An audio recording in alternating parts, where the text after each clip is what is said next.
Mom, it's Sunday, so let's prepare our lunch, dinner.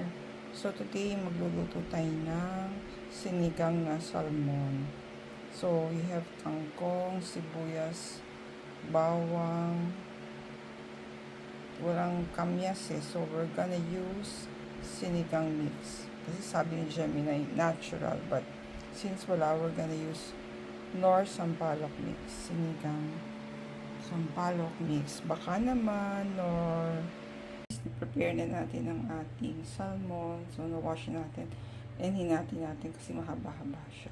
So, yan. Ilalagyan natin ng basic baking soda. Tama ba? Para maalis yung kung ano man meron na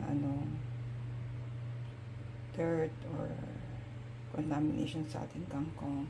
So, we have sibuyas, kamatis, bawang, kamatis, sayote, salmon, and belly, and Nor sinigang mix. Wala tayong nahanap na kamyas, patis, and garlic salt. Yan ang ating ipapatimpla sa ating sinigang. And pag let's use the wooden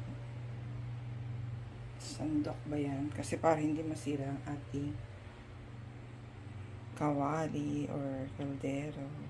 Let's start. Sibuyas and bawang muna, and then our kamatis.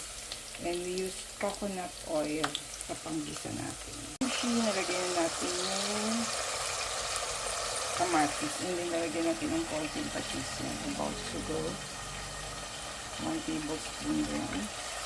So, lagyan natin dyan for taste of our sinigang na salmon. Lumambot na yung kamatis natin. Lagyan natin ng 4 cups of water.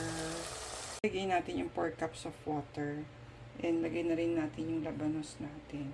Pagkulo natin, lagay yung sinigang mix. Yan. Cover natin para kumulo ang ating sabaw for sinigang na salmon. Ayun guys, kumukulo ng ating soup. So, siguro malambot na rin ang ating labanos. Let's put the sinigang mix, garlic salt, and our salmon. Then eventually the kangkong. Our salmon.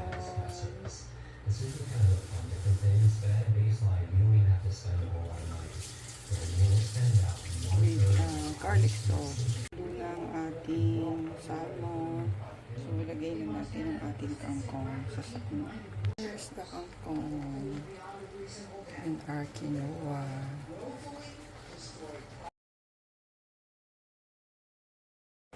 And cook ng ating salmon. Picture.